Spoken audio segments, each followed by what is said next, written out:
The North West ANC is finishing off its second leg of the elective conference at the Rustenburg Civic Centre.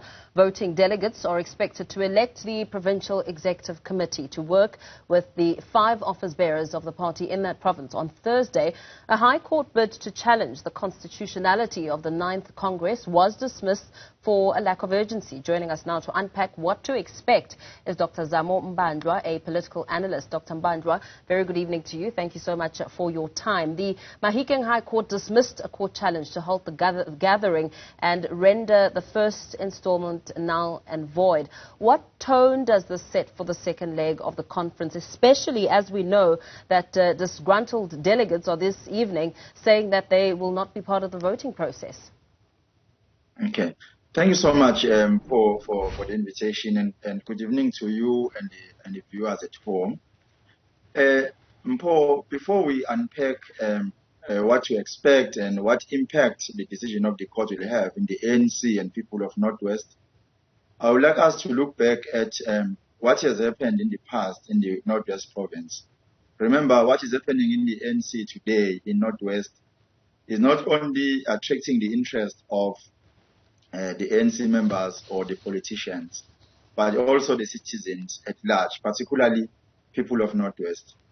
The people of North West have been exposed to four different premiers from 2018 to date.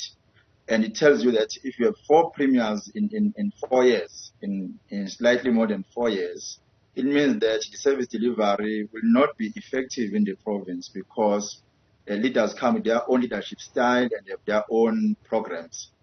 And again, the ANC in the province has been with the IPC for the past 4 years, which means that the ANC in the province did not have a solid structure that is elected by branches and delegates of the ANC. So it tells you that there will be no stability. And what has happened recently, the ANC had its own conference which elected the top 5 of the provincial leadership.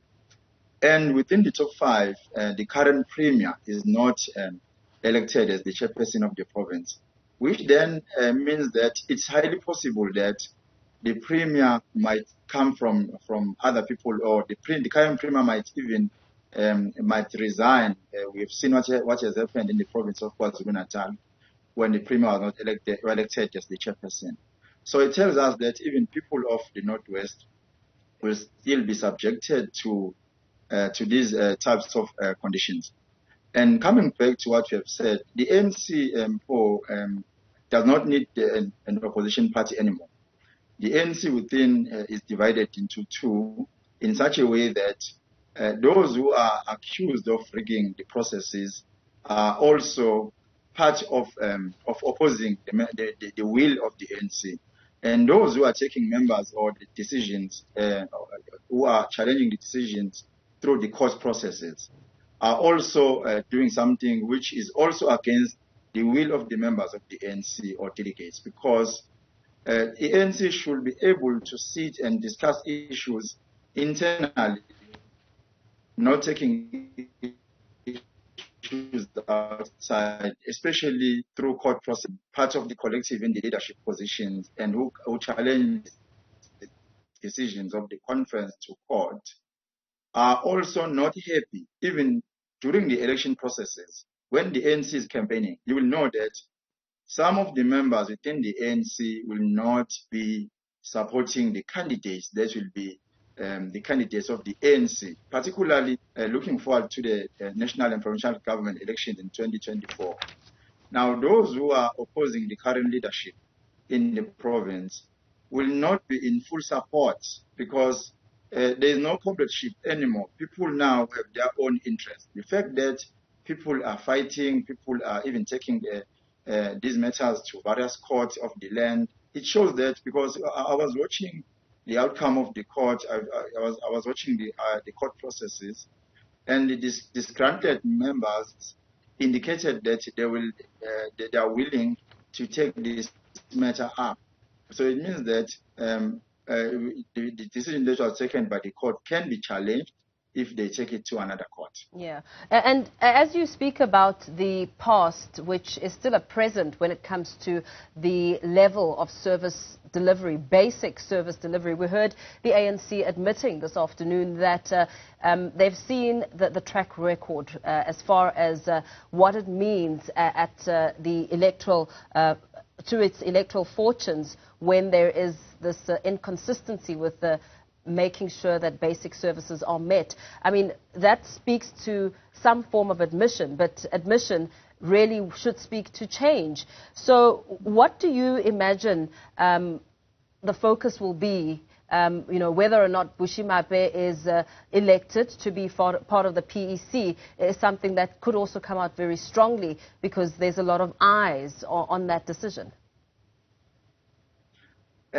You see, the problem now is ANC is very good in admitting in the wrongdoings, but the fact of the matter is they are not correcting the mistakes.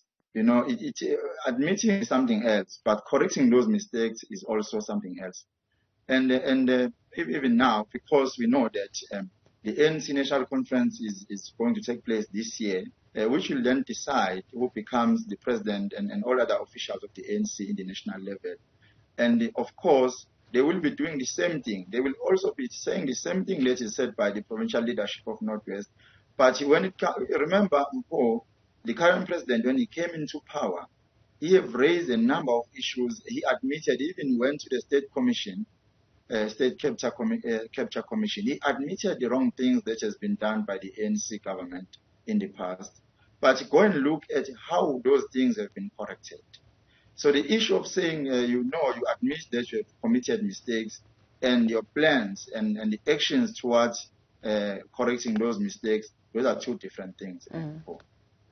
So Bushy Mape is widely known as a key ally to President Cyril Ramaphosa. How much of a setback is his loss to Nono Maloi for the president in his own quest, especially as at this point it's still not clear whether the conference will indeed back Ramaphosa come December at the national conference?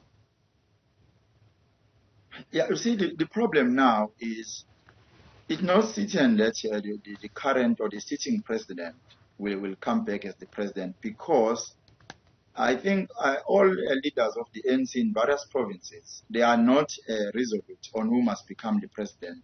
So at this point, people are very scared of talking about the succession debate, because at this point there is no strong candidate, particularly against the current or the sitting president. There's no candidate that they can say they are supporting at this point.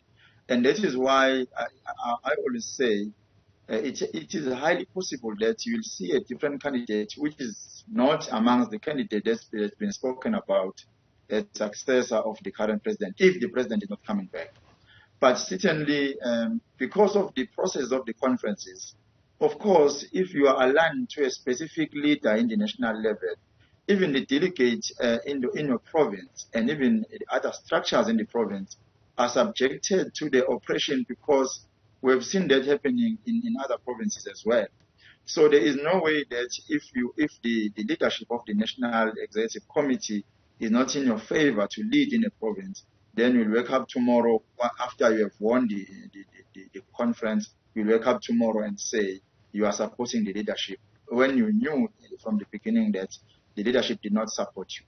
So I'm yet to see if Mr. Nono will be supporting the current president, but I don't see that happening because of the fact that you have raised that the current Premier of North West is supported by the current president and the current leadership of the ANC.